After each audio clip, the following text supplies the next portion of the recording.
Hello and welcome to day 2 of the Fertility Summit.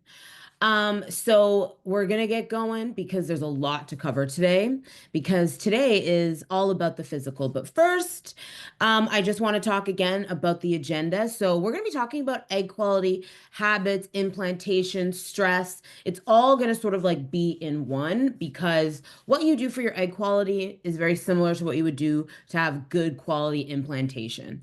What you would do for fertility habits, it's like I'm going to tell you what to do for egg quality, tell you what to do, and it's going to be all encompassing. So it's not as, we're talking about egg quality, we're talking about implantation because newsflash, when you work on your egg quality, you're actually working on your total body. When you work on your total body, you are working on its ability to implant effectively. And all of the things that you do for egg quality, for implantation, yes, they are fertility habits, but they're also just lifestyle habits. And I say this as someone who kind of lives in the prep phase of fertility, like every single day, because I'm of the belief you don't have to get ready if you stay ready. And this is what today is all about. So, again, just to recap, yesterday we talked about the mindset of fertility, laying the foundation for you to actually step into the habits that you're going to need to do in order to foster really good fertility. But if you don't believe these things work, they're not going to. And so that's why mindset is so important. It's such a big part of all of the programs I do, all of the like coaching that I do. There's such a focus on that because if you don't believe something's going to work out, it's less likely to. Doesn't mean it never will, but I think that we also have to acknowledge that the phase where you are becoming, you get to decide how that feels. So if you are trying to, enter and ascend into your motherhood era, but you're doing it by force, you're doing it not believing, you're doing it in a way that just like doesn't feel good, then that is not good for you. That's not going to feel enlightened and aligned and abundant. Whereas if you are doing all of these things in belief and feeling like, yes, my body can get pregnant, yes, my body can hold pregnancy, then you're going to feel good in process. And I think that is a really important thing. I don't think it's talked about enough. And I'm talking about it. So I hope that your homework went well because yesterday I tasked you with figuring out the things that you can control. And one of the things that you should have said is my habits, how I eat, how I sleep, how I think. Those are the things that are within our control, ultimately our control. And when you think about when you go to a fertility clinic and you're taking, IVF drugs or IUI drugs, again, no hate on those things. Those you can't really control that. Whereas you can control how your body reacts to those drugs by preparing it. You can control how your headspace is when you're in those spaces by being in control of your thoughts and having a process that is going to make this feel better for you. So I hope that your homework went well. I hope that you feel more empowered by it and feel like, again, you are taking some of your power and your agency back because we are going to pursue forward.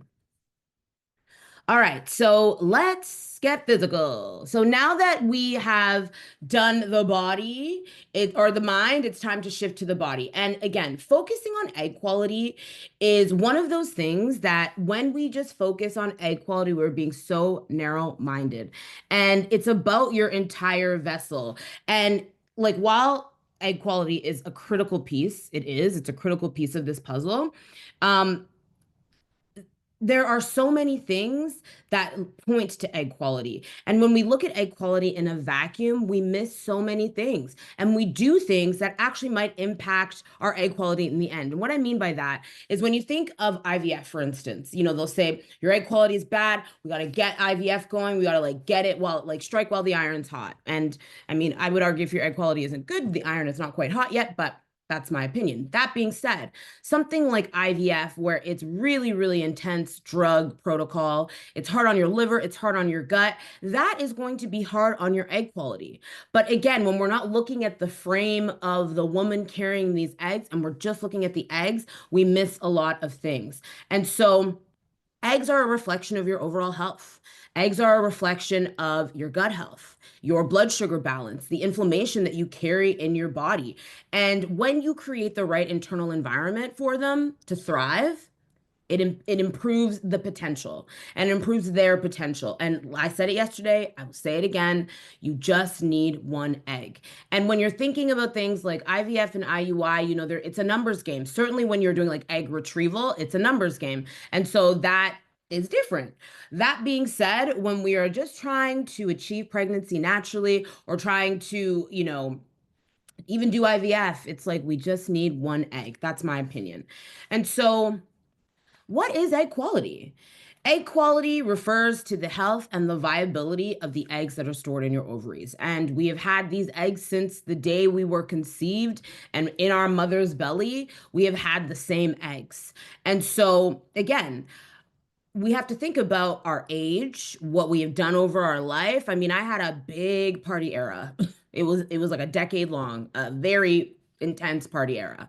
And so for me, I have to think about what my life in the past means for my eggs right now. And that doesn't mean that it's written in stone, but it might mean that there's work to do. I realize that, like, wow, my lifestyle is not conducive to my goal of having a child. And I was also like, I'm like 33 now. This is when I was like thinking about this stuff. I was like, okay, I have to start living in more of a protection phase because I knew I wasn't going to get to it, early. It was not my vibe. I'm a late bloomer, always have been. And so again, when you think about high quality eggs, these are the ones that have the best chance of being fertilized and developing into a healthy embryo. And that second part is really important because with, there's so much focus on getting pregnant, getting pregnant, getting pregnant. But we also want to have a thriving pregnancy. We don't want any genetic issues. We don't want, the puking syndrome where you puke your whole pregnancy. All of that speaks to the work that we do beforehand. And so poor quality eggs are more likely to fail in fertilization. They are more likely to have miscarriage or chromosomal or genetic abnormalities. And again, they like to blame age on that. And they say, oh, you're old. There's going to be so many genetic abnormalities. Well, no, if you've done nothing to protect your eggs or improve your egg quality, well, yes, your age will have an impact on your egg quality. But if you've done the work, I know women who are 27 and they have terrible egg quality, and a woman who is a decade older than that same girl that's 27 has better eggs. Why? Because she has put some intentionality, some lifestyle habits, some belief behind it to make sure that she is fostering a beautiful environment for a good egg quality. And so, again, when we talk about egg quality and we talk about the things that we're going to do, all the physical stuff, this also points to implantation. It also, we're going to talk about habits, supplements, all of those things. So true. It's very true.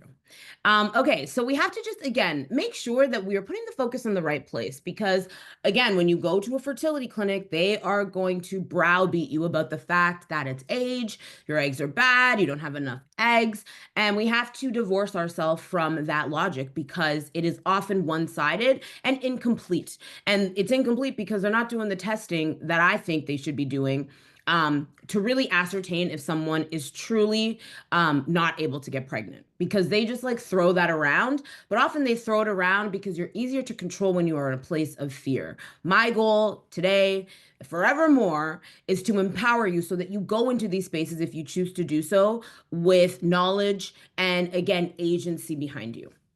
So one of the things that impacts egg quality is oxidative stress. Eggs are particularly vulnerable to like oxidative damage. And so when you hear people say, I eat a lot of antioxidants, they are trying to counteract oxidative stress. And so, again, the reason that eggs are so impacted by this is because they have a very high lipid content, of high fat content, and a long maturation process. So, again, when you have oxidative stress, so you drink a lot, you're highly stressed, your diet is bad and full of processed foods with a lot of fake ingredients, you work out too intensely, your cortisol is high, your blood sugar isn't balanced, this will alter the DNA of the egg. It just will, simply put.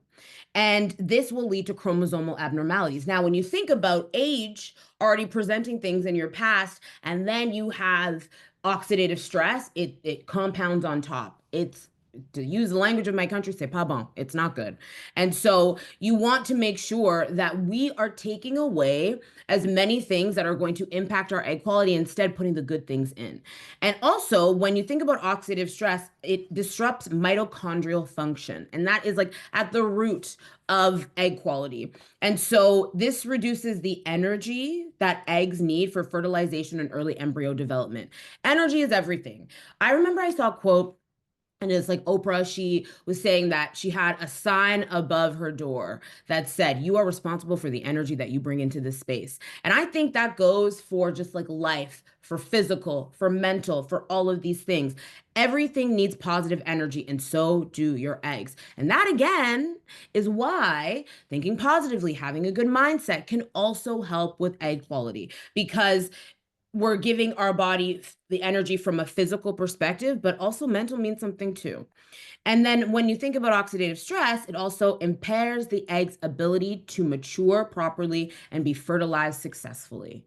And so it's not all on the woman, it's not all on us with the eggs, but there is a big responsibility that falls on us because we are the carrier of the seed. We are. And we are the ones that are dictating, not all, but a lot of what happens. And our body is dictating that. And that, again, is why when we just focus on the egg, it's like, well, that takes the responsibility off of, like, out of the equation in a weird way, because it's like, well, it's just about the egg. Well, it's like, so nothing else I do is going to have an impact? Incorrect. It's incorrect. And again, when oxidative stress is prolonged, so you're heavily stressed for a long time, you have been eating a poor quality diet for a really long time, vegans, I'm looking at you. This will significantly reduce the chances of conception and significantly increase the chance of miscarriage.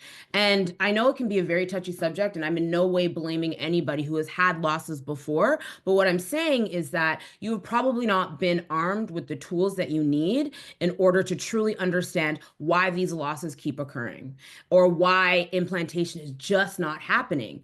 And it's not to blame, it's to inform. And when someone has multiple losses and they just keep saying, well, that's just bad luck, that to me is irresponsible in the highest order, because it sets a woman up for more feelings of failure. It sets a woman up for more losses, more heartbreak, and it's just not fair. As opposed to taking a step back and saying, okay, what is happening with you? What's going on with your body? And then going from that point, as opposed to just looking at it so narrowly about eggs, or age and egg quality. Because I have a friend and she lives in my hometown, and I saw her over Christmas, and she has been told she has low ovarian reserve. Now, this is getting into her head, and she's like, well, screw it. I'll just, do whatever I want. I'll drink whatever I want. I don't care. It's not going to happen. And it's like, well, now it's not going to happen for sure, because you are compounding a problem that isn't a death sentence to your goal of having a baby, but adding all of these things that you do destructively will. So that's just something to think about, again, on the mindset front. Now, there's some key antioxidants that you want to prioritize for your egg health. The first one is vitamin C.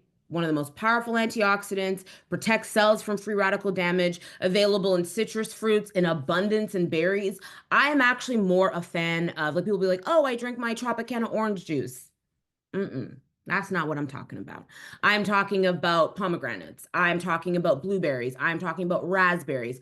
I'm talking about matcha green tea that has so much vitamin C. All of these things, it's like a higher potential. Tropicana, I hate to break it to you, most of it is filler. You are not getting a lot of vitamin C in that. You're actually getting more sugar than you are vitamins. So we have to, like, again, detach ourselves from some of the marketing that has been presented to us and really look deeper at what we're eating and what we're getting from it. We want to make the most of every bite.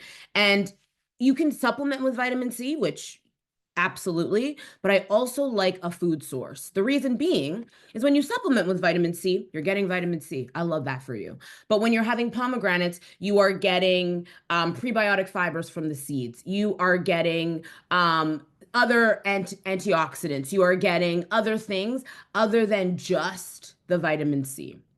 So, where possible, always try and find a food source and a supplement source so that they can, like, join forces and then, like, synergy.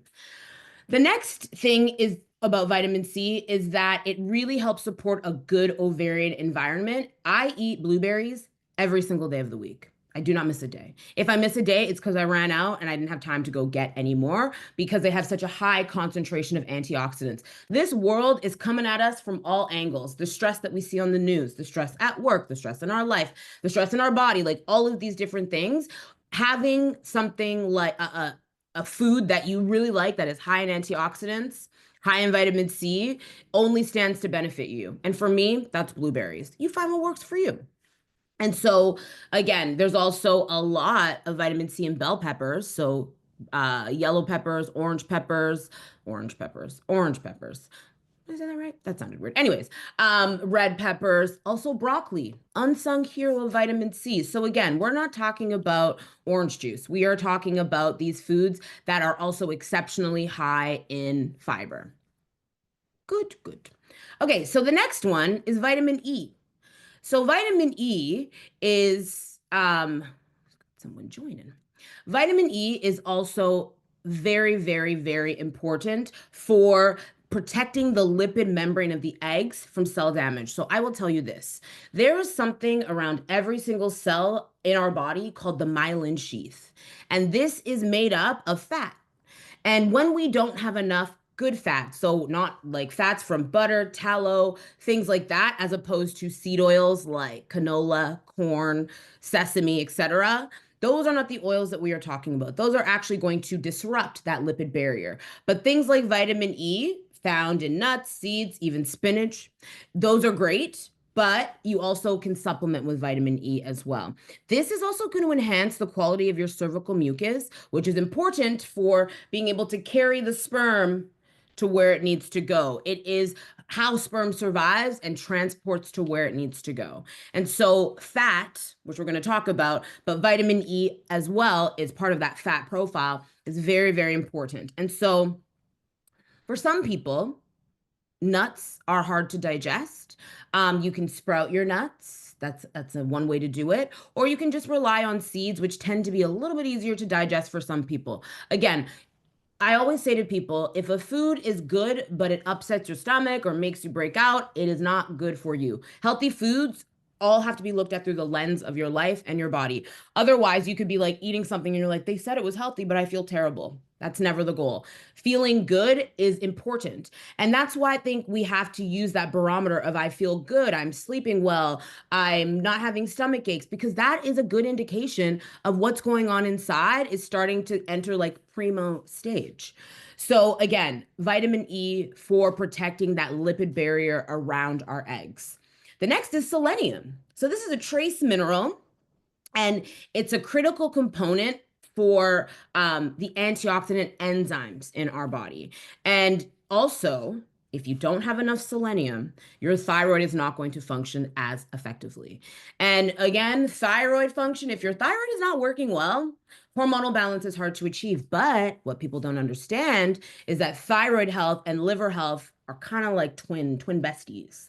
And so if you have something like selenium, it's going to help boost your thyroid function. And then when you stack that on top of really thinking about what's going on with your liver and liver health, we're in business. And so you can find, so I have 3 Brazil nuts a day, and that's enough selenium for the whole day. So again, an easy thing. I have them right before bed because it helps me sleep. It balances my blood sugar through the night, but I'm also getting that selenium benefit. Finding ways to stack the habit and find things that do double duty is great. Like again, you can supplement with selenium, but then you're going to miss out on the fat from the Brazil nuts. You're going to miss out on some of the zinc you can get in the Brazil nuts. You're going to miss out on the fiber that you're going to get in the Brazil nuts. So again, food source and supplement source, if you can make them work together, beautiful. But also I say to people, if they're like, oh, well, should I get the supplement or should I get the food? I don't want to do both or I can't afford both. I say in like, when it comes to like minerals and things, food source is better because we're getting more to it. We're making the most of every bite. Now, the next one, and you probably heard this because a lot of people talking about this one, coenzyme Q10, CoQ10. And so this is an antioxidant, very potent one at that, and it directly supports mitochondrial function. Again, our eggs and the energy within our eggs and the capacity that they have is so important for implantation, fertilization, and carrying a healthy embryo. CoQ10 plays a huge part of that. And so it helps boost the energy production within the egg so it can sustain that early energy development of the embryo, getting you to 12 weeks. Because they always say, the first 12 weeks are the most critical, and they are a very critical time, but the whole time of your pregnancy is critical. We're literally 3D printing a human being. So every phase is important. However, the first phase, all of that energy is going to really come into play. And that is why, when someone is pregnant, the first 12 weeks, they're exhausted. Why? All of that energy is being used to make placenta, to start to form the embryo, to really make sure things are coming together as they should. And when you eat something or you supplement with something like coenzyme Q10, you are giving the energy right to that place. Mitochondrial function, so, so, so important. And the thing is, I think this year more, because I feel like there's rumblings about mitochondria. We're going to be hearing more about mitochondria just for everything, for Alzheimer's prevention, Parkinson's prevention, egg quality, pregnancy after 35. Like, it's not just in a vacuum where mitochondria is important. It's important for our whole entire body because energy matters. Now, the next thing is zinc. Again, I love oysters, found in oysters, beef. So I am the coach that is telling you to eat more beef. I'm telling you to have steak. I'm telling you to have ground beef. I'm telling you to have lamb because there's so much zinc in those foods and easy to access. So there's a lot of, people will say, oh, have iron. Iron is one thing. I'm just saying as an example. Have zucchini. There's lots of or spinach rather. There's lots of iron in spinach, but it's like you would have to eat this whole room full of spinach to get the same amount of bioavailable, meaning your body can access it easily. Zinc and iron from a steak. So have a steak. Have pumpkin seeds. Those are great too. But again, plant-based foods can be harder to digest. And, we live in a very plant-based focused era, I would say. And I take a lot of heat for saying you got to eat meat, but you do. It is going to dramatically improve the quality of your eggs and also the quality of your blood sugar balance, the quality of your gut health, because there are essential fats that you can only get in animal foods. And again, then we have it compounded with all of these minerals that we are also able to access. Now, glutathione. I am a supplementer of glutathione. It's the master antioxidant. That's what it's known as. And it helps with repairing DNA damage and detoxifies harmful substances from the body. So it really helps boost the liver. That said, it is hard to get glutathione in your food. So this is a supplement one. Like I said, when possible, food source, supplement source. When it comes to glutathione, we come at it from a supplement source just so it can be really targeted, can be really effective. Now, you can boost its effectiveness by eating things like avocados, spinach, asparagus, but supplementation with glutathione, I think, especially when we are in the pregnancy prep phase and we're trying to get there, we got to supplement that out of the gates. The ones that I am supplement are coenzyme Q10 and glutathione. NAC is another one, but glutathione, I put that a little bit above NAC, N-acetylcysteine. So let's talk about blood flow. So good circulation is absolutely essential. If you don't have good circulation, pregnancy will be a struggle. So if you have really cold hands, cold feet, that is a sign that circulation is not where it needs to be. And we have to resolve that before we go into trying, because we need good flow for oxygen and nutrients to get to the ovaries, what are in the ovaries? Are eggs. And so the best way to boost circulation and blood flow in our bodies. And again, it's because we want to remove any accumulation of toxins, but we also want to, again, move the oxygen and the nutrients where it needs to go. Blood flow and circulation has two functions. So the first way we do that is exercise. But the thing about exercise is there's a huge asterisk around it. One, like physical activity, it absolutely promotes cardiovascular health. It improves your blood flow and your circulation throughout the body, including to your reproductive organs. However, if you are doing HIIT, if you are doing Insanity, if you are doing CrossFit, if you're doing F45, if you are doing the Murph, I don't know if you know what the Murph is. It's like this military workout. If you are doing anything that makes you feel like, oh, I feel like I could puke after that workout, that is not a workout for preconception or conception prep. It simply is not. You want to do low impact things like walking, swimming, cycling, but not like spin where you're like pumping and dipping. Like, no, we're done with all of that. And also, like, congratulations, you don't have to do it anymore. Boxing, it depends about boxing because it's high impact. We have to remember that we are trying to create a place of safety in the body. And when you are literally taking hits, your body is feeling, again, it's like the body feels things and it feels like an attack. And so if you like boxing, it makes you feel relaxed. You could, I don't want you to do anything and remove anything from your life that brings you calm. However, we have to be thinking, does this activity breed an energy of safety, or is it's combative? So we have to think about that. So what I recommend is walking, you know, 5 to 10K steps a day. Break it up if you must. This is what I'm wearing right now. I wear a weighted vest almost all day. I walk in it. I do my errands in it. I do my housework in it, and I take it off around 5. I wear it throughout the day as I'm working because when you add the weight to it, you're also going to get other benefits, extra benefits from just walking. And the reason that we like something like walking, it's low impact. So you're not raising your cortisol. It's more nourishing, and you're also getting the blood flow. You're using up any excess blood sugar because you're using a big muscle group like your legs. And then when you add something like a weighted vest, it only compounds those benefits. And so if you like, again, I really feel like it's so important, especially when we are trying to conceive over 35, over 40, that the energy that we create in our body is only like nourishing, supportive. And so if your exercise is like really intense, you have to pull back. You just do. And that isn't to say you don't exercise, because that also creates issues, but we're not doing things that are like getting us down bad. We're rinsed. I don't like if any of my clients say, oh, I worked out and I was rinsed. That's not the workout we're doing anymore.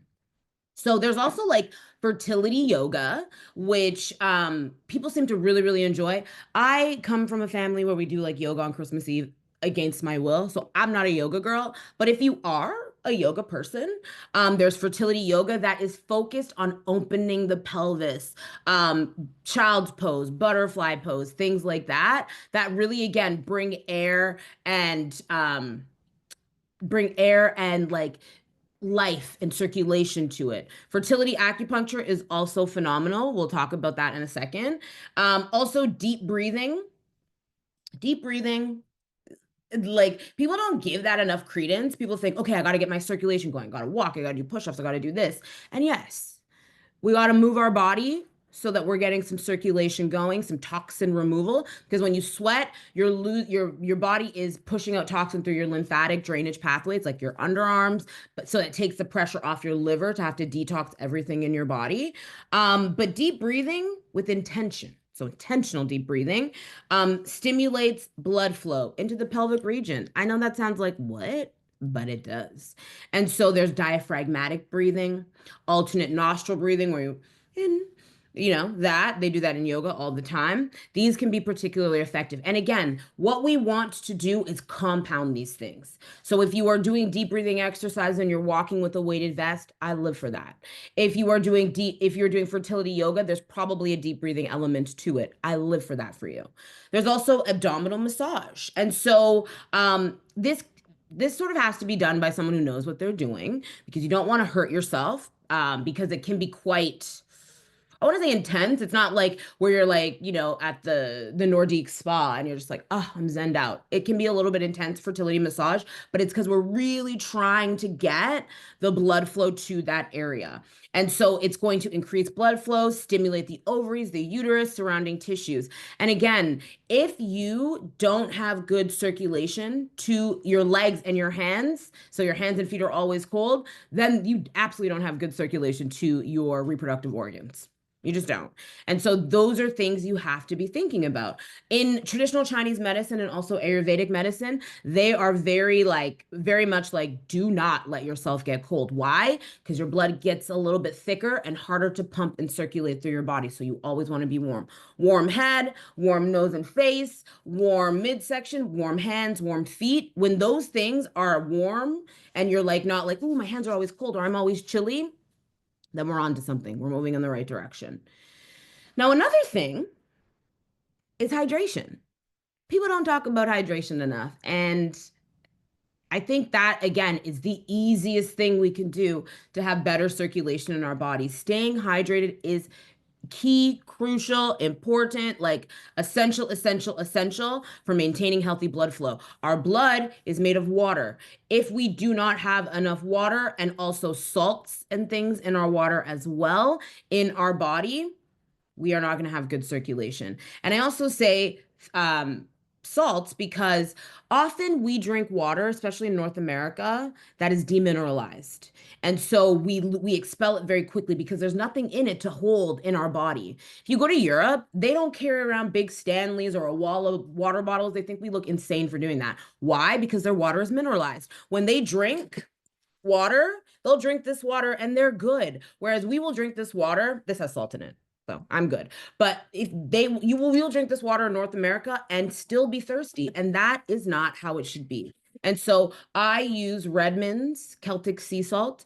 I add a little bit, like a sprinkle to my water, and I drink that in my water, one a day. And I also add some lime juice, some lemon juice. I don't have any in here right now, but generally as well, just for, again, some liver stuff. That being said, the salt is the most important thing because we want to hydrate, but we also want our cells to be able to take the water in and hold it so that it can be used in our body to actually circulate and it's not just being peed out. That's very important. And then we also want to make sure we are supporting our cells with the nutrients that help with blood flow. So there's certain nutrients and supplements that can support better blood flow in the body. Things that are like rich in nitric acid, so leafy greens. We're looking at kale here, romaine, arugula, beets. I always say that I just love how like nature is so perfect. It was so well designed. Beets are blood red when you touch them. They get all over your house if you don't handle them properly. And what is it good for? Blood flow, circulation. It's like it's all right there. It's all ordained. And so you have to think about these foods because they help relax the blood vessels and therefore they can circulate better in the body. Also, omega-3 fatty acids, like fish, salmon, especially, but also supplementation, also can enhance your vascular health because it's not just about the blood circulation. What's it circulating in? Your veins. We also have to be thinking about that as well. And so omega fatty acids helps with vascular health, cardiovascular health. That's why we love omega fatty acids. Also for the fats because they're protective, but also for our vascular health. And then also, we have to really look at our toxin exposure because if our blood is carrying a lot of toxins around, it's not going to be able to support pregnancy and support conception. So, smoking, excessive alcohol, exposure to environmental toxins. So, like things like lots of perfumes, lots of fragrance in your home. You're using Febreze, you're using air freshener, all of that.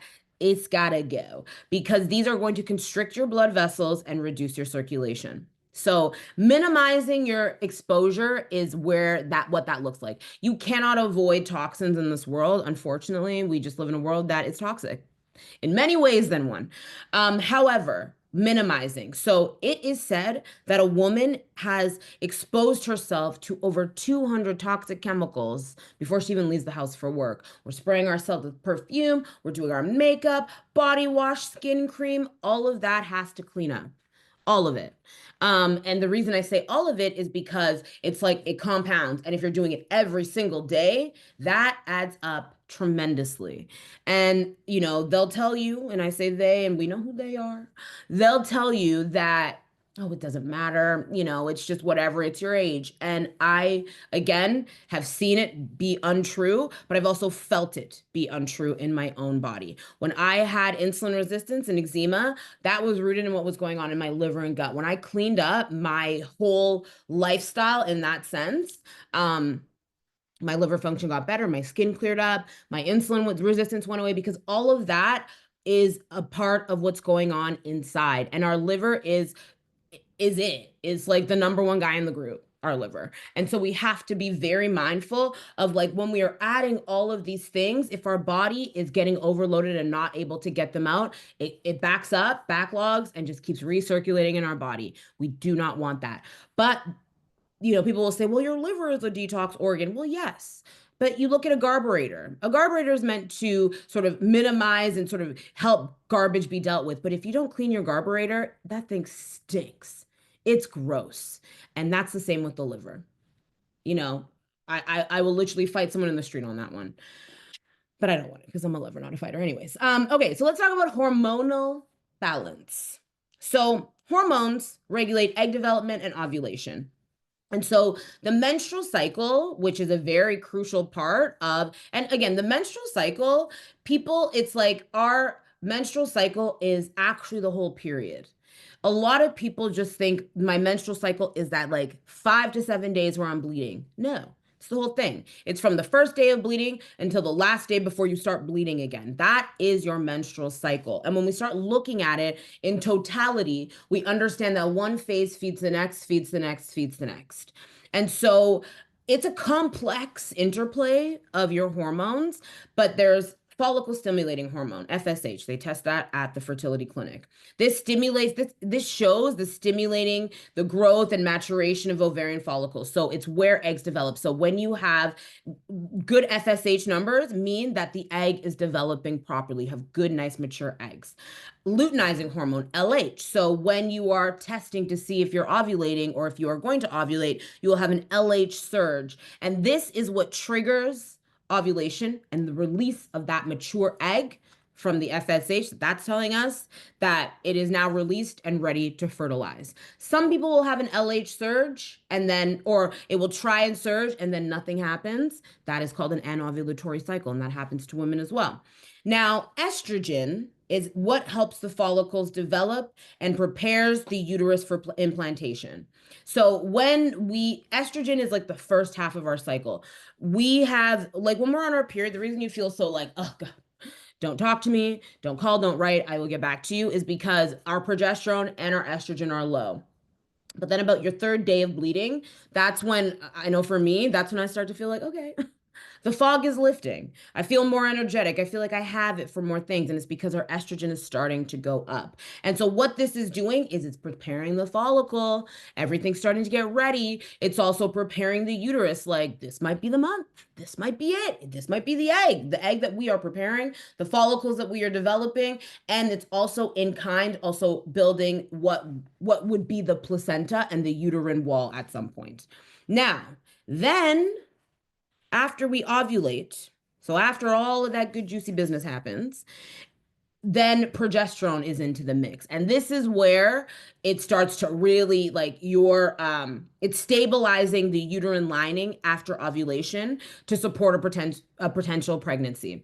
So for that, so again, when you are ovulating, once you ovulate, everything that happens with pregnancy, like if you were pregnant or even if you weren't pregnant, the same thing is happening. Your body is building out, it's like building this uterine lining. It's like, okay, we're doing this, we're doing this.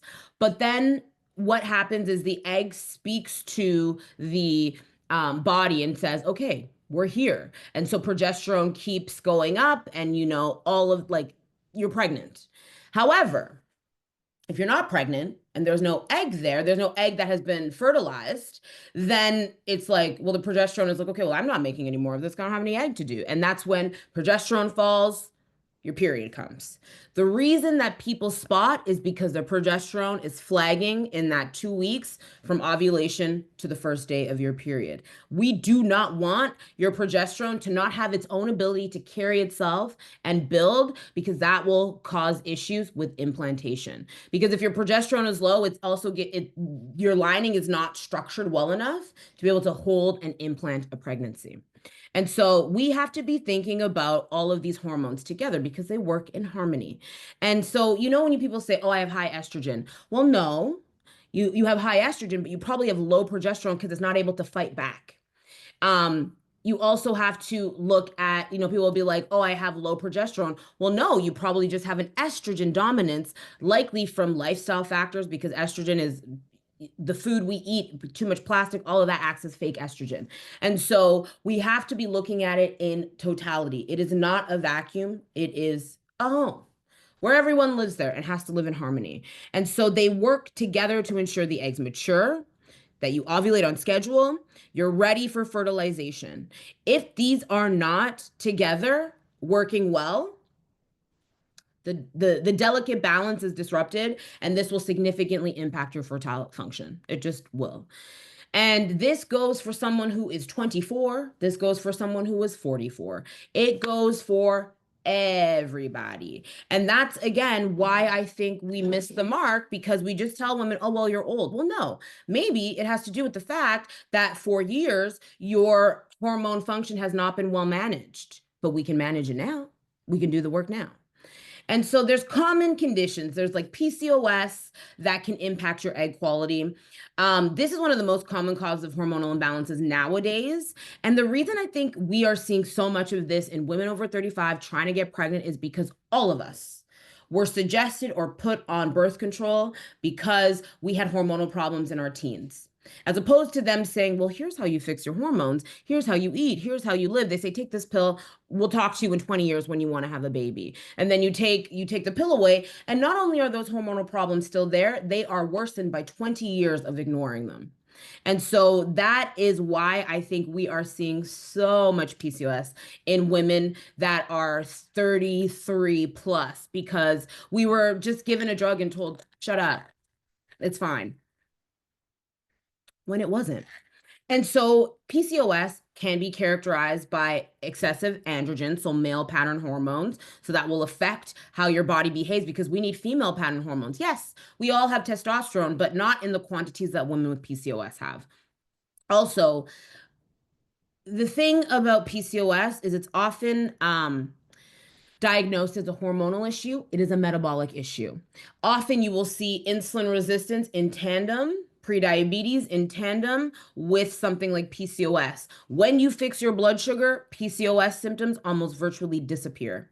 And so, and people, again, lots of doctors will say, well, no, it's not that, it is that. Why do you think that they put women with PCOS on metformin, which is a diabetes drug? Because of the metabolic baseline that is influencing your PCOS. And so, when you have something like PCOS, you can have really long cycles, impossible to predict your ovulation. You can have really, really heavy bleeding. You can have anovulatory cycles, so you're bleeding, but there's no ovulation happening. And these can result in poor quality eggs. So that's not good. But that make an immature eggs as well. So again, that's also not good. And that will make conception difficult. And so, I heard someone say, oh, my doctor said I had silent PCOS. I'm like, why did you say silent? And she said, well, because I don't have the string of pearls, the cysts on my ovaries. But she said, I'm tired after every single meal. I don't sleep through the night. I'm so hungry an hour after eating. Like, and to me, I'm like, well, that's not silent at all. That just isn't presenting like a hormonal issue with cysts on your ovaries, but it is presenting like the metabolic issue that it is. And so again, when you have these things present, we don't just push through and try to get pregnant despite it. We try and heal and resolve that and bring some management to it, and then we try, because it's just going to be a better environment for it. There's also thyroid disorders that will really come for your egg quality. So hypothyroidism, overactive thyroid, underactive thyroid. Like if your thyroid is not good, pregnancy is hard to achieve. Egg retrieval is hard to achieve. I have a friend who did 2 rounds of egg retrieval, got 0 eggs, and then they tested her thyroid. Can you believe? After she spent I think like $30,000. I mean, again, if there was a purge day, I'd be going to a fertility clinic, but there's not. So anyways, so again, when you have something like a thyroid issue, it's going to dramatically affect your FSH, follicle stimulating hormone, and your luteinizing hormone, so the surge. And it's also going to affect your uterine area and the uterine environment for implantation. Fibroids, okay, so I'm gonna talk about fibroids. The thing about fibroids, and I will shout this from the rooftops, as a Black woman, I believe, and Black women are there, like the percentage of Black women compared to white women, Asian women, Indian women, the amount of Black women that have fibroids is staggering. And I think it's because we use straightener on our hair. All the products that we use on our hair, trying to browbeat our 4C. I'm a good 4C, and I know what we have to do to keep it together. All of the stuff that we use on our hair that is going right into our bodies, I am a firm believer that that is impacting and making fibroids a huge thing.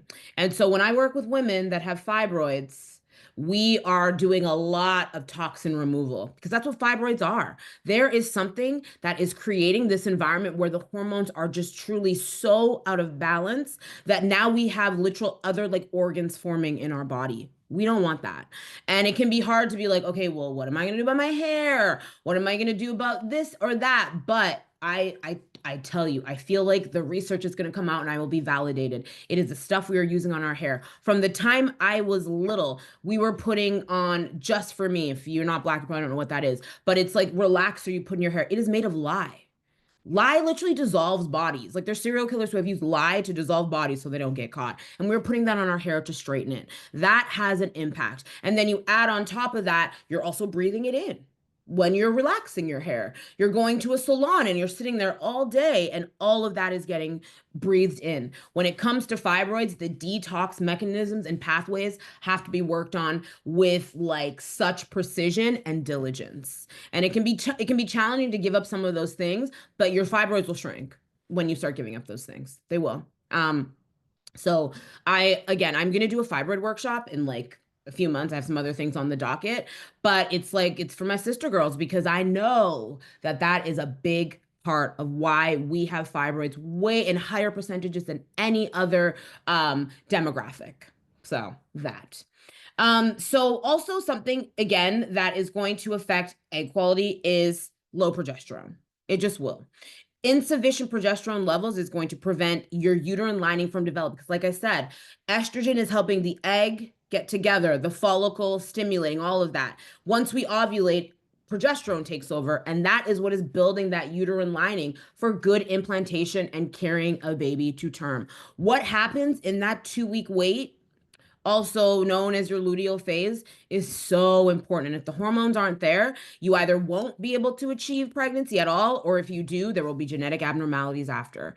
I mean, or miscarriage. So we have to be so mindful of the impact that we're having from a lifestyle perspective, from a food perspective, because it all speaks to what's happening with our hormone levels. Another thing about hormones is they respond so negatively to stress. That is why doing really intense exercise is bad for your hormones, because when there is the presence of stress, the body says, well, we are not in a safe place to have a baby. We might have to run for our life or fight for it.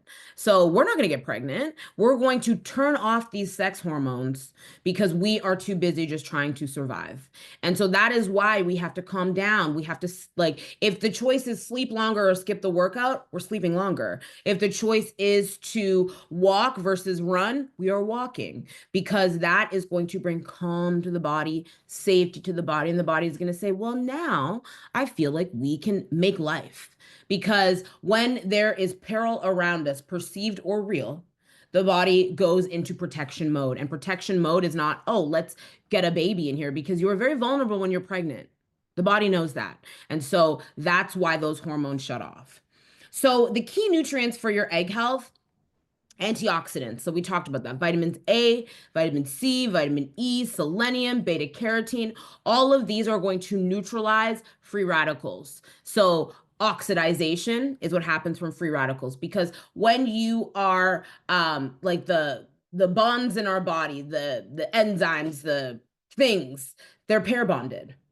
And when oxidative stress happens, they break off and they're just running around by themselves. They're free radicals. Sometimes being radical is good, not in this case. And so when you are thinking about free radicals, these are bad. We want antioxidants, we want protection layers there. And so that is going to dramatically improve the quality of your eggs because we don't have any of these free radicals running around our system. Citrus fruits, leafy greens, really bright green fruits and vegetables all have lots of antioxidants in them. You can also take something like glutathione, the body's master antioxidant, like I mentioned earlier, to also compound that benefit of those foods. Ooh, coffee burp. Okay, healthy fats. I mean, I eat a lot of fat and I'm better for it. Fat does not make you fat. Sugar makes you fat. Fat does not give you any, good fats don't give you anything but benefits. It's the bad fats that we are concerned with. So when we're talking about good fats, we're talking about omega fatty acids, fatty fish, walnuts, flax seeds, avocados, chia seeds. All of these are essential for that cell membrane protection that I was talking about. But also, our hormones are produced in the presence of fat. If you are eating too many seed oils, our hormones are not produced with those fake fats. So that's going to be a problem. But if you're not eating enough fat, you're a low fat queen. You're going to be a high fat queen from now on because the presence of fat is important for hormonal function, balance, and also production. And so, um, more fat, fatty cuts of meat. You want to have full fat dairy. You want to be having things like butter, tallow, avocado, olive oil, but you don't want to heat your olive oil because it'll go rancid if it starts to burn. But you want to make sure you have good sources of fat in your diet and also supplementing with an omega fatty acid. Folate. So folate, also known as folic acid, vitamin B9, essential for DNA synthesis. Also good, your baby needs it to build their spine. So you need it to build your baby's spine, essentially. And so dark leafy greens, legumes, fortified grains. I'm less into the fortified grains. I'm more into the greens and legumes, but I'll let it go. But also, you want to find a supplement that has a methylated version of folate. The reason I say that is if you have methylation issues, so your body can't digest just folate on its own, you will be taking folate and not getting any benefits from it. The methylated version is easier for your body to digest. Now, are there some fertility clinics that say it doesn't matter? Yes, there are. But again, in my experience, I've seen that prove more beneficial than the opposite.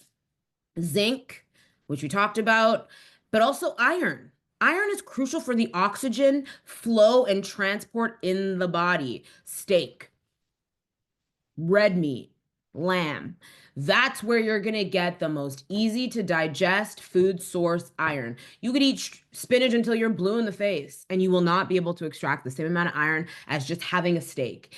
And, people say there's environmental this and that. What do you think they're spraying on all of these fruits and vegetables? That has an environmental impact too. So take the guilt away and start eating to feel good and help you reach your goals and do it in the most ethical way possible. Eating vegetarian is not some sort of like, oh, you have an ethical pass. It's not that, but they want you to believe that. So again, when you're thinking about iron, again, meat, there's also lentils are quite good, spinach, but meat is the one that I recommend. And then on the same token, protein. If you are not eating enough protein and enough fat, your cells don't have the building blocks. So when I talk about the myelin sheath that's like covering the cell and protecting it, what's inside is the protein. So it's like you need to be eating enough protein, you need to be eating enough fat so that your cells have both of those building blocks really well set up to be protected and also well funded from the inside. And so if you don't have adequate protein in your diet, this is not going to work well for you.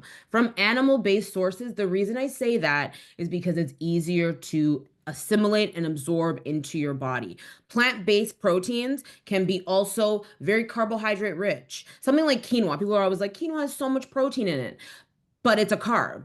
So when you eat that, your body is like, thank you for the protein, you carbohydrate, as opposed to saying, thank you for the protein, you protein. Because when you eat something like quinoa, that's going to spike your blood sugar. You might have a cortisol response. And while there's protein there, all of the negative things that happen because you ate that carb thinking it was protein are going to just negate the protein effects. So if you are not a big meat eater, if you're not a big animal product eater, and you are struggling to get pregnant, that is a change that needs to happen.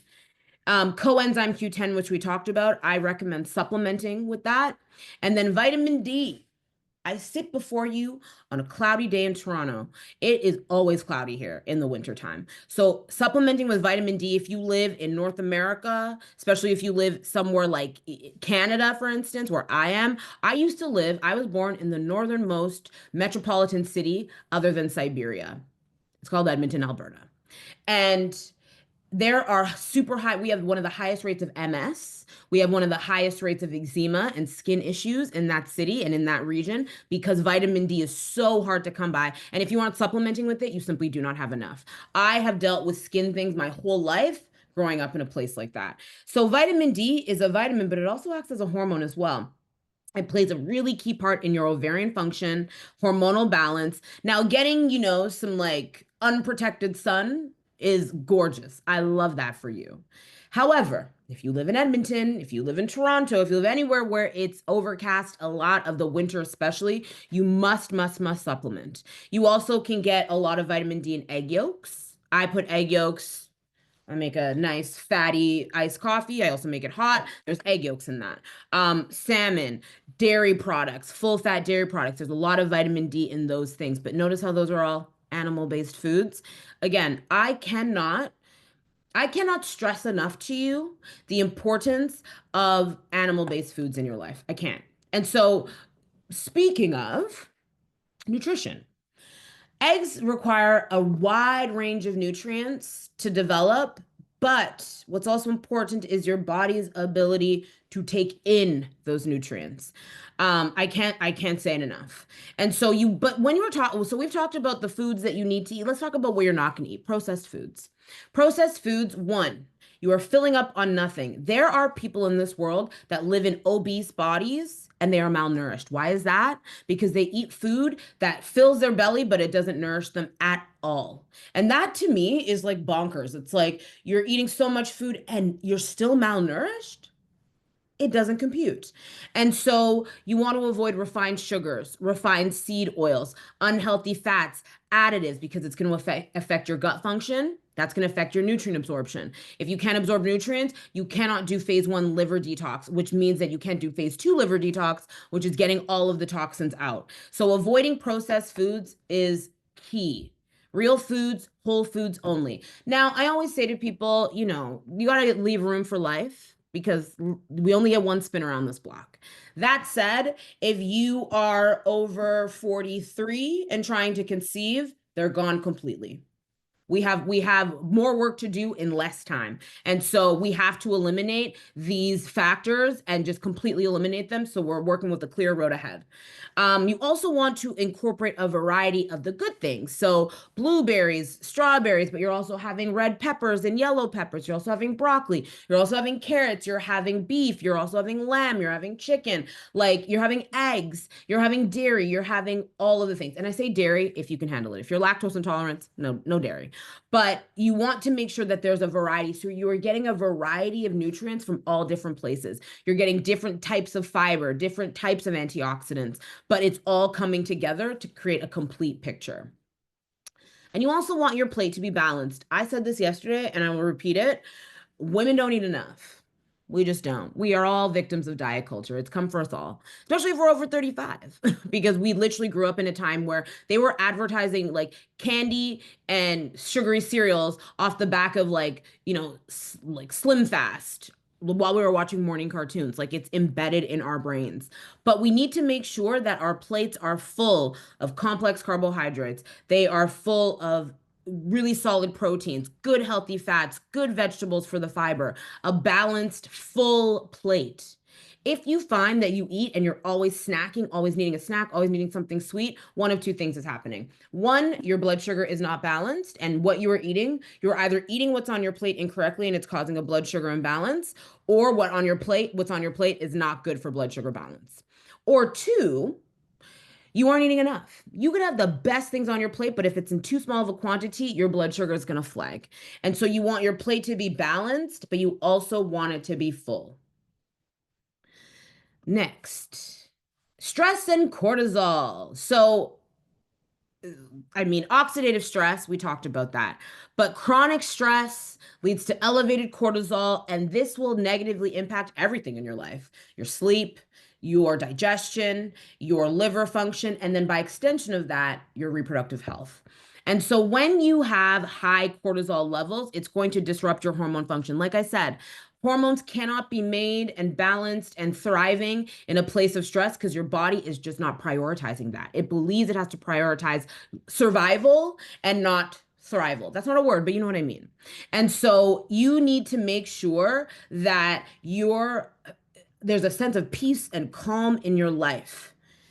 And that can be hard to achieve depending on who's around you, but you have to find it.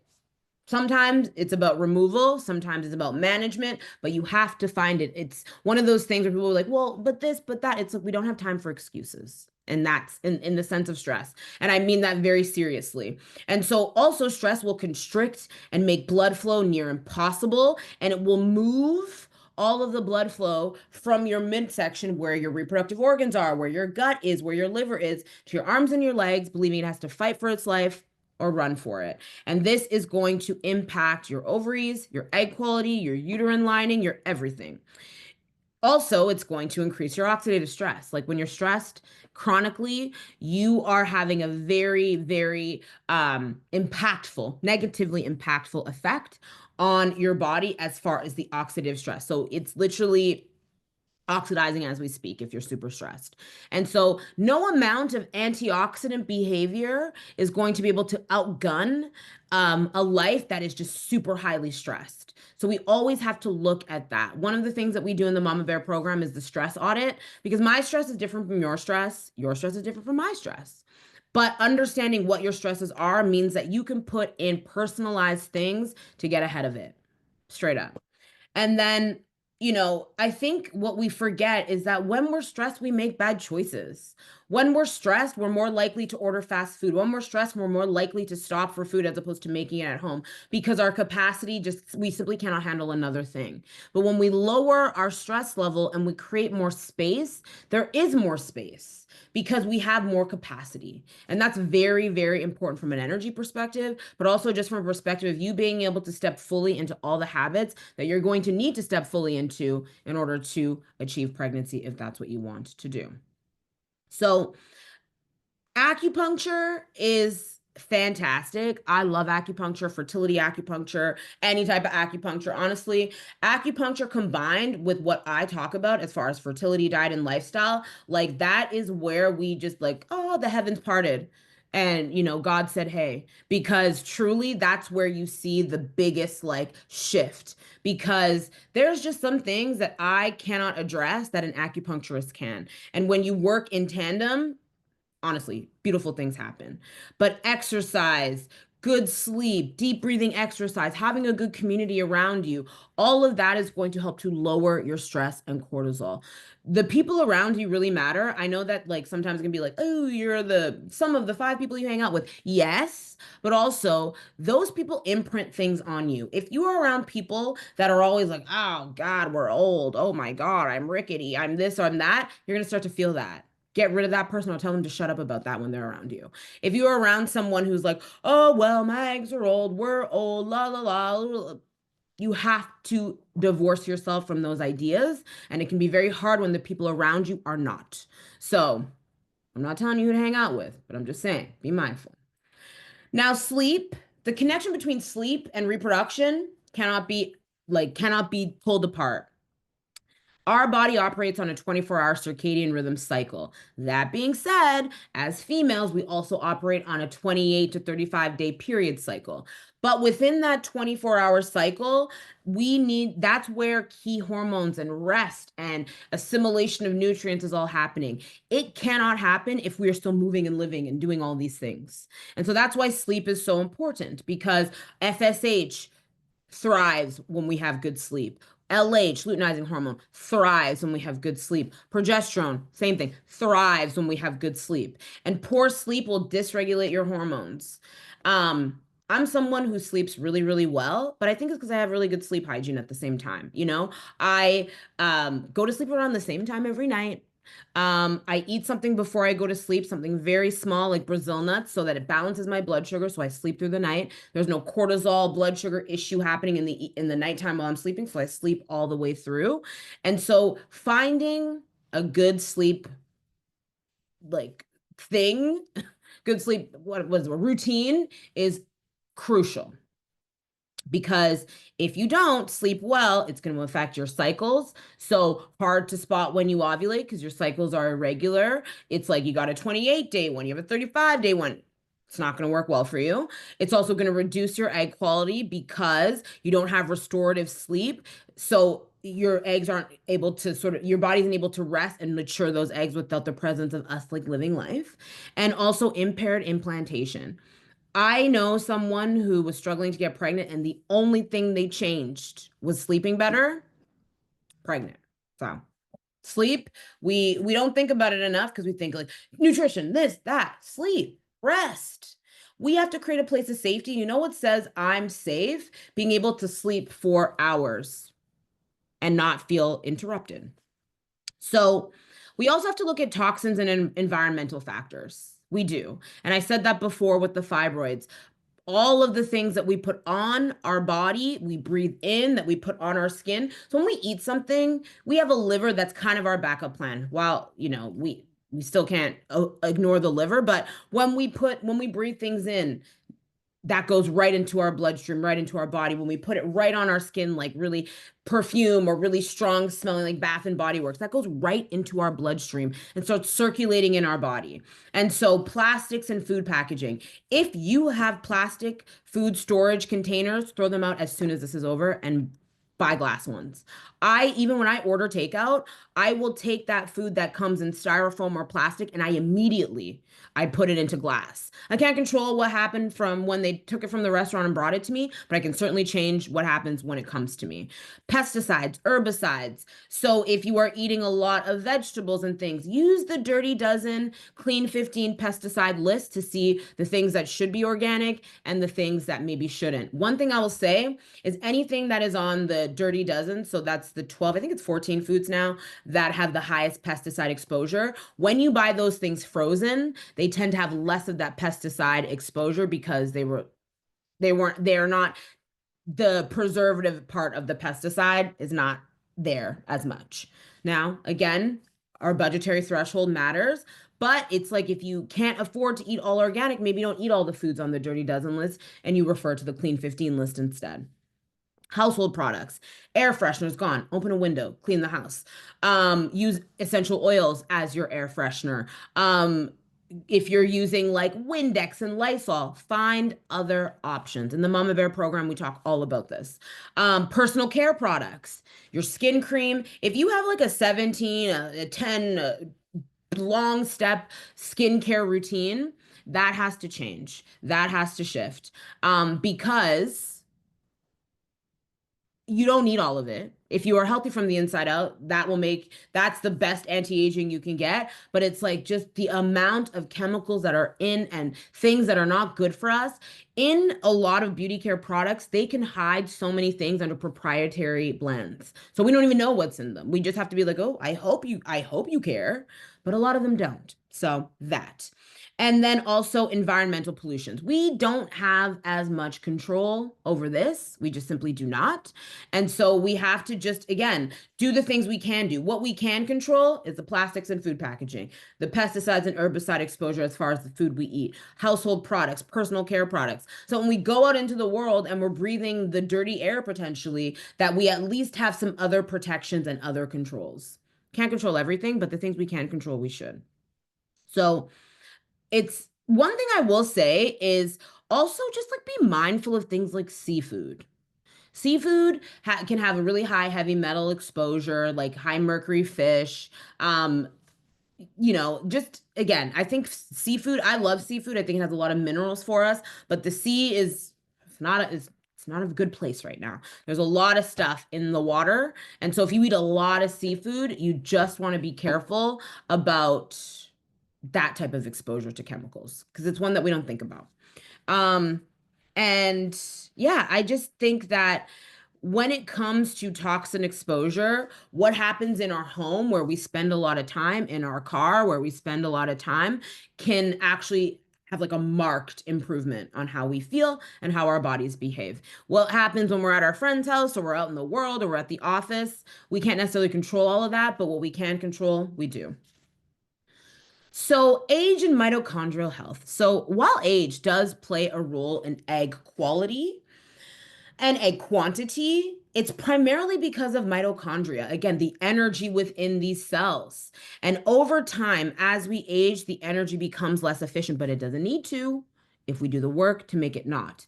And so, eggs are so energetically demanding of the body, and it requires a lot of mitochondria to generate the energy needed for egg maturation, for egg fertilization, and for also the embryo to develop now into your little baby. And so we have to be mindful that that declines as we get older. And so, what can be happening with your egg quality is there's not enough sufficient energy to make these functions happen effectively. That being said, we can do something about that. If we lower our inflammation, we are improving our mitochondrial health. Inflammation comes from so many places: how you eat, what your body does with what you eat, what you put on your body. Like there's so many places inflammation can come from. And when we deal with the inflammation, we return energy back to the body. When we reduce oxidative stress, again, antioxidants, like we reduce our cortisol, we're sleeping better, we're doing all of those things, then we are returning energy back to our body. It is so energetically demanding to deal with inflammation, to deal with oxidative stress, to deal with poor digestion. And so once we resolve those things, there's so much more energy for the process that eggs require. And I think, again, that's where we miss the mark and we say, oh, well, the eggs are just, well, you got bad egg quality. Well, why? Why do we have bad egg quality? It's like, why does someone who is 48, why is that person able to get pregnant, but someone who is 36 can't? Age doesn't explain that away. And so, again, it comes down to what is happening in your body as far as the energy, as far as the digestion, and all of these different things. And what does that say about our egg quality? When we just focus on age, we miss the conversation about mitochondria, because what is happening as we age, our mitochondrial function is going down. But we can do things about our mitochondria. CoQ10, we love CoQ10. We talked about it. Again, supplement. Um, Alpha lipoic acid, so vitamin C, vitamin E, again, help protect from mitochondrial damage. That is something that we really want to be mindful of.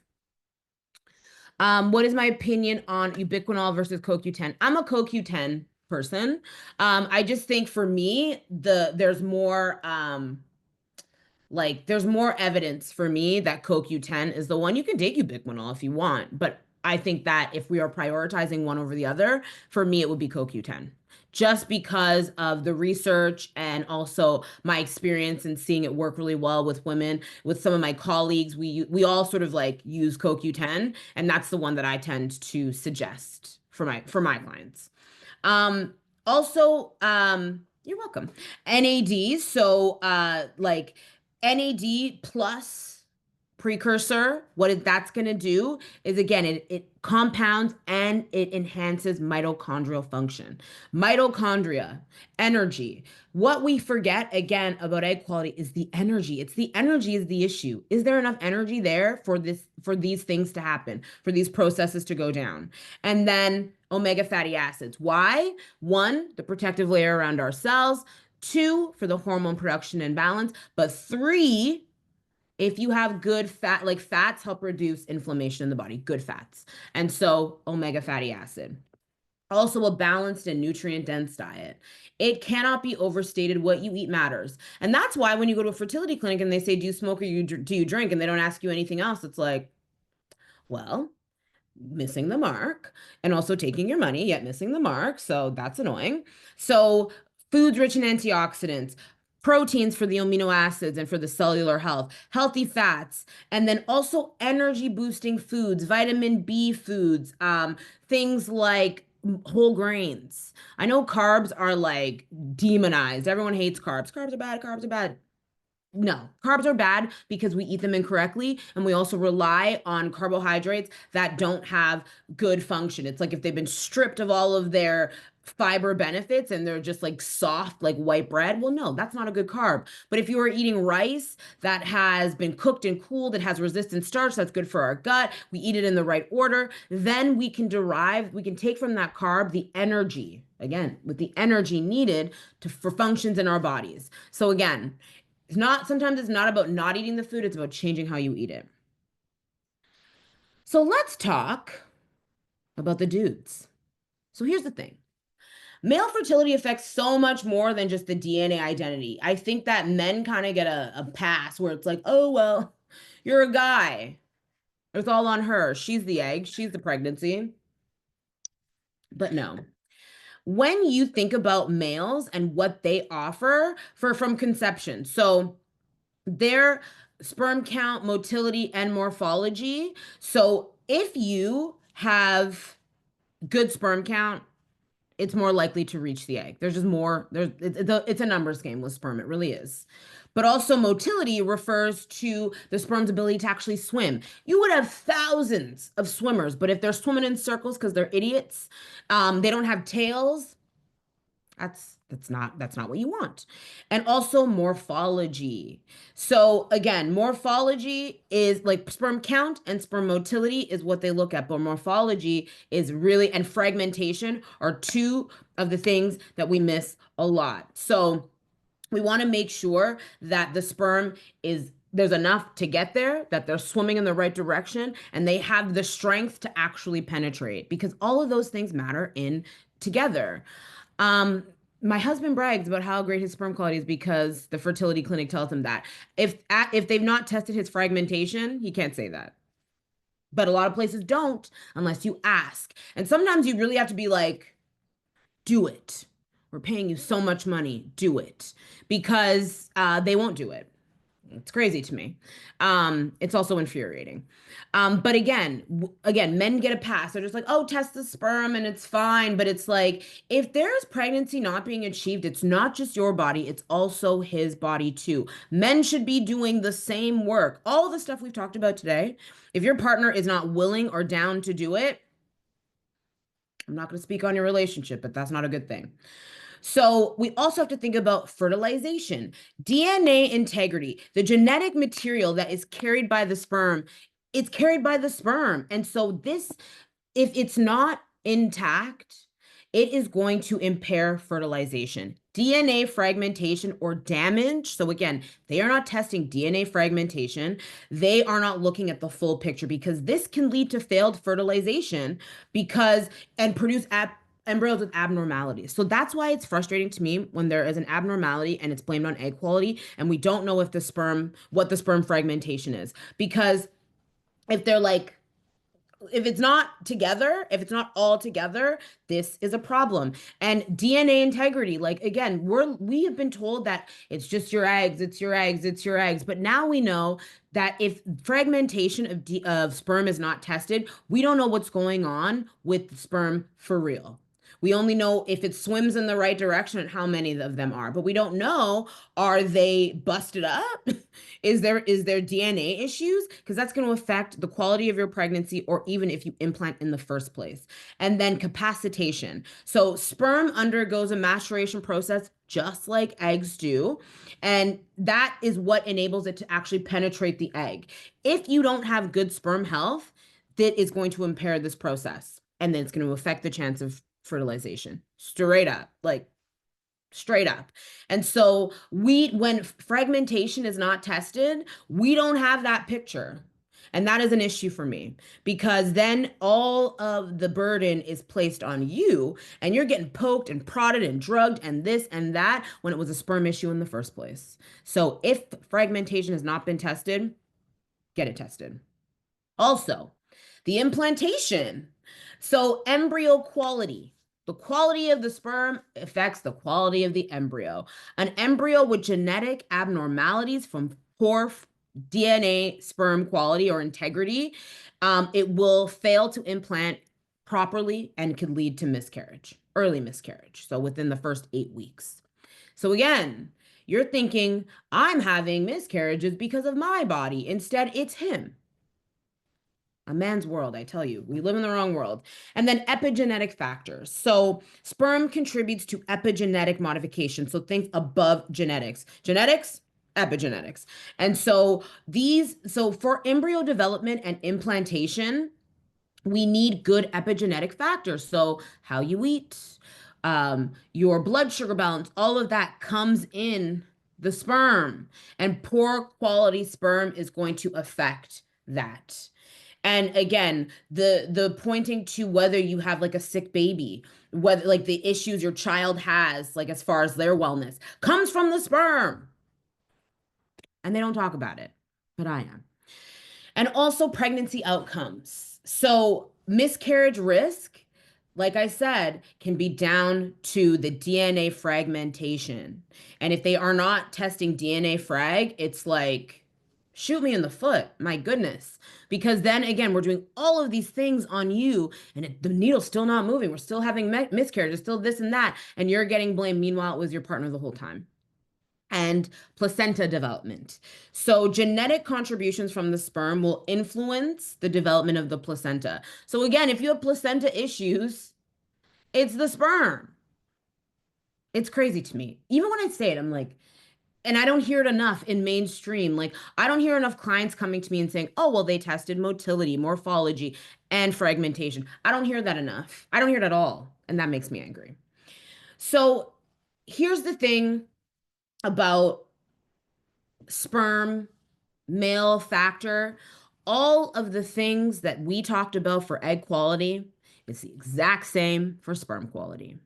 And if you are working together to build a child, build a family, raise a child together, that work, that tandem behavior starts this minute.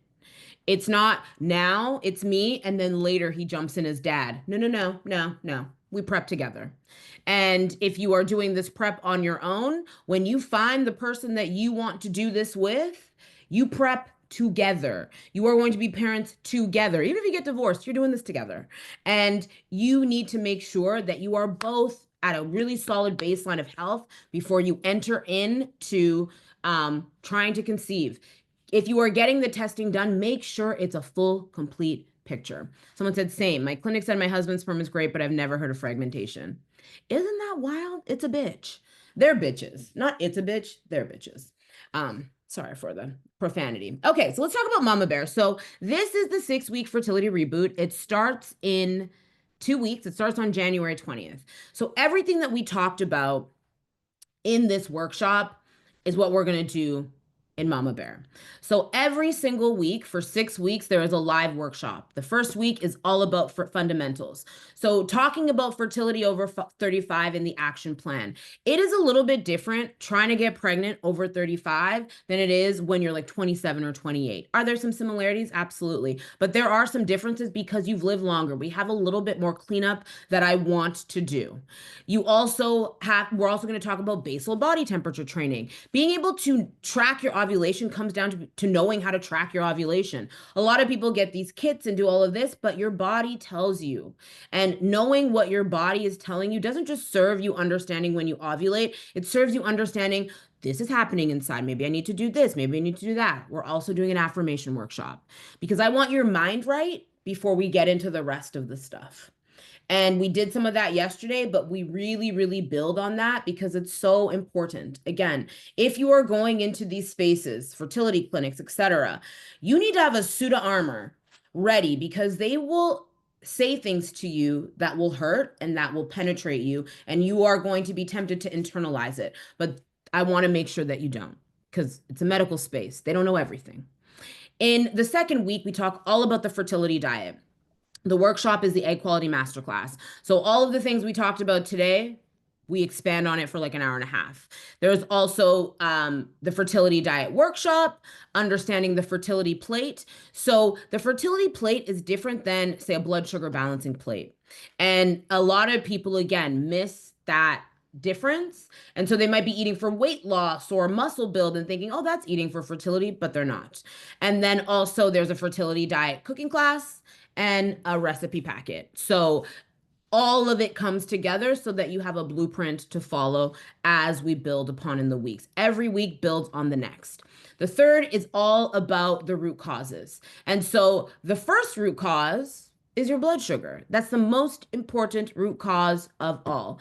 And the reason being is your metabolic factors impact your whole body. If you are having blood sugar balances all the time, you are impairing your ability to reduce its stress, reduce inflammation. It's all bad. And then also the liver health workshop. If your liver is not optimized, you have excess blood sugar, excess perfume, toxins, all of that circulating through your body, wreaking havoc, and they're not getting out and coming out through our waste as effectively as they should. We are also talking about building a strong gut system because if you don't have good gut health, your liver health cannot thrive. Just can't. It's like one and two. And then there's also a recipe packet. Every week comes with some recipes. You're welcome, Christy. Every week comes with recipes because again, I want you to see what it looks like on your plate. I'm not giving you like full meal plans because I also don't think that actually serves you. I think you understanding how to eat means that wherever you go, you know that what's put down in front of you, you know how to eat it. That's more important to me than telling you what to eat because what happens when the meal plan runs out? And then the fourth week, we talk about stress and cortisol, the cortisol connection, the stress audit, cortisol, sleep, fertility, and also the meal planning masterclass. Because I recognize that one of the most stressful things is how do I make it all come together? Like, I know I need to eat this, but I don't have time. I don't have this. And the thing is, I have planned and prepared thousands of meals, over 10,000 meals as a private chef when I was one. I was a caterer. I've done all the things. And meal planning is not meal prep.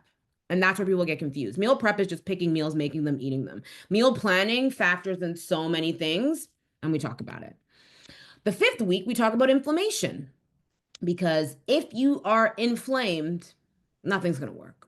So, understanding fertility and inflammation, we talk about creating an anti-inflammatory diet meal plan, supplements that are going to support your fertility, and then also a recipe booklet for things that are going to support the lesson. And then the last week is all about sustainability practice, how we take what we did this 6 weeks and we extend it and make it a lifestyle. Because honestly, how you eat for preconception is how you should eat in pregnancy with a slight modification. And it's also how you want to eat in postpartum because that's going to help you heal. It's going to help you make milk. It's going to help you do all of the things you want to do after the baby is born. We talk about IVF, IUI, and egg freezing success because there are some nuances to that. And so that's for people who are like, I'm going to the clinic, but I want to be armed with the tools. And then also choosing the right fertility clinic. I have talked so much shit about fertility clinics the last 2 days, but there are some good ones, and I'm going to teach you how to find them. And also male factor fertility. We'll talk about some of the things that your spouse can do to really get his game up to snuff as well. A lot of what we do in the 5 weeks is going to pertain to him as well. But again, there's some nuances that speak to sperm. So we start on the 20th of this month. Someone said, I went through four and finally find the right one. Exactly. Sometimes you got to really go through them. And that's the thing that I think that people think it's like you find one and it's like, I'll stay with that one. No, if they are not serving you, they work for you. Find another one. So this program is perfect for you if you want to boost your egg quality and hormone balance. If you told you have low ovarian reserve, you have bad egg quality, this is the program for you.